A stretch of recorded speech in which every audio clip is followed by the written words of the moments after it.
Halo semuanya, kali ini bersama kami kita membahas tentang Sungai Amazon. Sungai ini Sungai ini tercatat sebagai terletak sungai sebagai terpanjang sungai nomor 2 terpanjang saat nomor 2 di ini saat dengan ini panjang dengan mencapai panjang mencapai 6.400 km. 6.400 km. Sungai ini Sungai melintasi ini Amerika Selatan mulai dari mulai pegunungan dari Andes di Peru dan mengalir ke arah mengalir timur ke arah hingga timur bermuara di hingga Samudra Atlantik. Samudra Atlantik. Di sekitaran Di air sekitar sungai yang mengalir, kita dapat melihat hamparan hutan tropis seluas 12 kali lipat dari hutan tropis Sundaland, termasuk Indonesia, Malaysia, dan Brunei Darussalam. Berbagai macam spesies hewan dan tumbuhan semuanya hidup di sini yang mencapai 3 juta spesies sehingga membuatnya dijuluki sebagai tempat pesta para hewan di bumi. Di antara hewan tersebut, ada yang tercatat sebagai hewan terbesar di dunia, baik dari spesies kura-kura, ular, dan buaya. Dalam video kali ini, kita akan mencoba menelusuri bersama mengenai sungai Amazon, tentang bagaimana kehidupan para hewan di sungai terkompleks di dunia ini, serta hewan besar apa sajakah yang mendiami wilayah ini, baik dari zaman modern hingga zaman purba. Dan berikut adalah pembahasan sungai Amazon.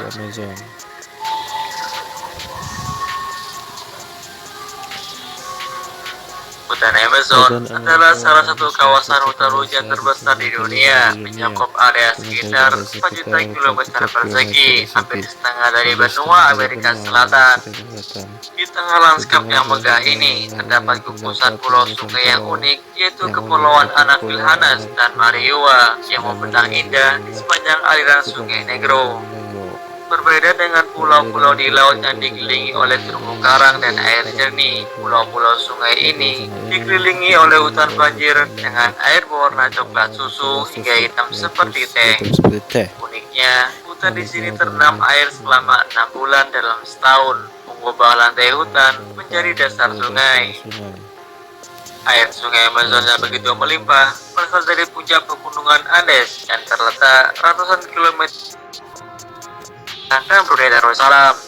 Berbagai macam spesies hewan dan tumbuhan semuanya hidup di sini yang mencapai 3 juta spesies sehingga membuatnya dijuluki sebagai tempat pesta para hewan di bumi. Di antara hewan tersebut, ada yang tercatat sebagai hewan terbesar di dunia, baik dari spesies kura-kura, ular, dan buaya. Dalam video kali ini, kita akan mencoba menelusuri bersama mengenai sungai Amazon, tentang bagaimana kehidupan para hewan di sungai terkompleks di dunia ini, serta hewan besar apa sajakah yang mendiami wilayah ini, baik dari zaman modern hingga zaman purba. Dan berikut adalah pembahasan sungai Amazon.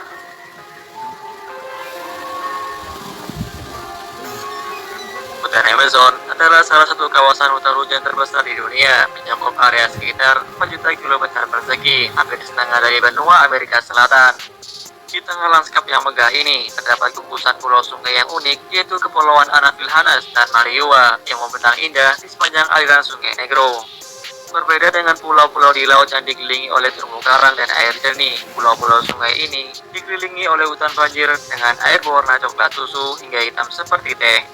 Uniknya, hutan di sini terendam air selama 6 bulan dalam setahun, mengubah lantai hutan menjadi dasar sungai. Air sungai Amazon yang begitu melimpah berasal dari puncak pegunungan Andes yang terletak ratusan kilometer jauhnya dari aliran sungai utama. Air tersebut awalnya berupa kumpulan es yang menyelimuti pegunungan. Namun, ketika masuki musim kemarau, seperti pada bulan Desember, suhu mulai naik, menyebabkan es mencair dan mengalir menuruni lereng melalui berbagai anak sungai, sebelum akhirnya bermuara ke sungai Amazon. Saat musim hujan tiba, air hujan bergabung dengan relayan es dari pegunungan yang semakin menambah volume air sungai. Di wilayah seperti Sungai Negro, curah hujan diukur bukan dalam sentimeter, melainkan dalam meter, yang menunjukkan betapa besar jumlah air yang turun di kawasan ini. Akibatnya, sungai-sungai di Amazon sering meluap, menyebabkan banjir besar yang menenggelamkan banyak pulau. Dalam kondisi seperti ini, hanya puncak-puncak pohon yang tampak di atas permukaan air. Meski terendam selama berbulan-bulan, pohon dan tumbuhan di kawasan ini telah mengembangkan strategi unik untuk bertahan hidup.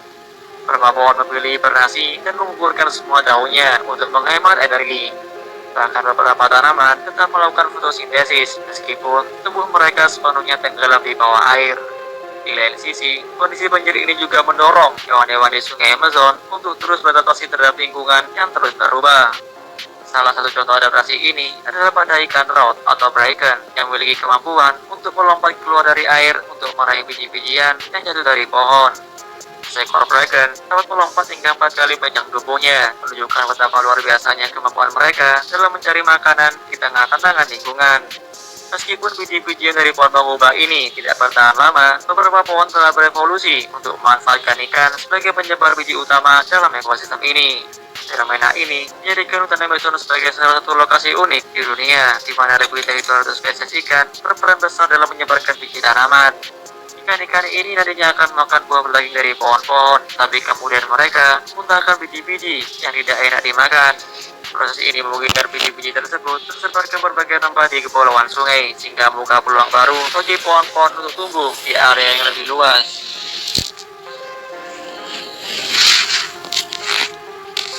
Sungai Amazon yang begitu panjang, dipenuhi dengan berbagai macam ikan dan makhluk air lainnya, khususnya mereka yang hidup di kawasan hutan banjir. Meskipun kawasan tersebut kaya akan makanan, Sungai Amazon bukanlah tempat termudah untuk bertahan hidup.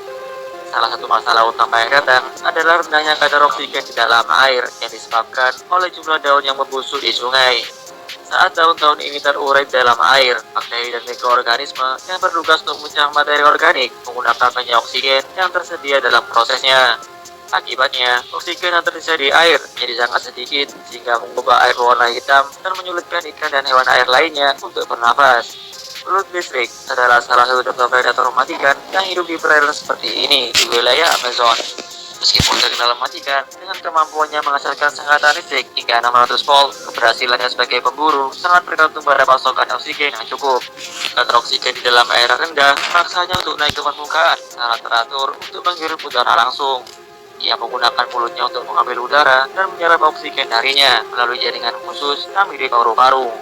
Selain belut listrik, ada juga Rafaela gigas, salah satu ikan air tawar terbesar di bumi yang dapat mencapai panjang hingga 3 meter dan berat 200 kg. Tubuhnya yang dilapisi oleh sisi tebal, layaknya baju zirah, dapat melindunginya dari serangan predator seperti piranha yang terkenal ganas. Arapaima ini juga bergantung pada udara untuk bernafas melalui kantung renangnya yang telah berevolusi menjadi organ mirip paru-paru, sehingga memungkinkannya untuk mengambil oksigen langsung dari udara. Di sisi lain Sungai Amazon, beberapa hewan yang karismatik tinggal di Sungai Rio Branco. Salah satunya adalah berang-berang sungai raksasa yang dikenal karena gaya hidupnya yang sangat energetik dan kebiasaan berburu secara berkelompok. Berang-berang ini menghabiskan sebagian besar waktunya berburu ikan untuk memenuhi kebutuhan energinya yang tinggi, mencapai 4 kg ikan setiap hari. Saat menangkap ikan dengan mulut, berang-berang memegang mangsanya menggunakan cakar depannya untuk dimakan, termasuk sisinya. Selain berang-berang, ada juga kapibara, hewan penggalah terbesar di dunia yang merupakan kerabat dekat Guinea Pig. Seekor kapibara dewasa dapat mengkonsumsi sekitar 3,6 kg rumput segar setiap harinya. Hewan ini dikenal karena mampu hidup nyaman baik di darat maupun di air. Namun, informasi yang paling menarik mengenai kapibara belakangan ini berasal dari beberapa video viral yang memperlihatkan kapibara tampak tidak diserang oleh buaya. Bahkan ada yang menunjukkan seekor kapibara naik di punggung buaya. Video-video ini kemudian membuat sebagian orang berpendapat bahwa kapibara dianggap terlalu polos atau bodoh dan tidak menimbulkan ancaman bagi buaya sehingga tidak diserang. Namun, kenyataannya informasi ini tidak sepenuhnya benar. Buaya adalah predator oportunistik yang memakan berbagai jenis hewan, termasuk kapibara, bahkan yang berukuran besar seperti yang kita lihat saat ini. Hewan besar lainnya yang hidup di Sungai Amazon adalah manatee. Ia dikenal sebagai simbol ikonik dari kepulauan tersebut yang sering ditemukan di daerah perairan yang lebih tenang. Mereka menghabiskan waktu mereka untuk memakan tumbuhan yang terbawa oleh air banjir. Bagi mereka, keadaan seperti ini sangat menguntungkannya karena mereka bisa makan banyak makanan dan juga merawat anak-anaknya. Seekor induk manatee dapat melahirkan satu anak dalam kurun waktu 2 hingga 5 tahun sekali. Setelah anak tumbuh, induknya akan mengajarkannya berbagai macam kehidupan di Sungai Amazon, seperti mengajarkan rute terbaik untuk menavigasi saluran sungai yang rumit ini. Yang paling menarik dari semua mamalia besar tersebut adalah sloth yang biasanya tinggal di puncak pohon. Ketika musim banjir tiba, pohon yang menjadi tempat dia tinggal terkadang terendam air hingga memaksanya untuk berlabuh ke kanopi pohon yang lebih tinggi. Cara yang ia lakukan adalah dengan berenang menyeberangi badan perairan. Dengan lengan panjangnya, sloth dapat berenang dengan efisien dan bergerak lebih cepat di air daripada di darat.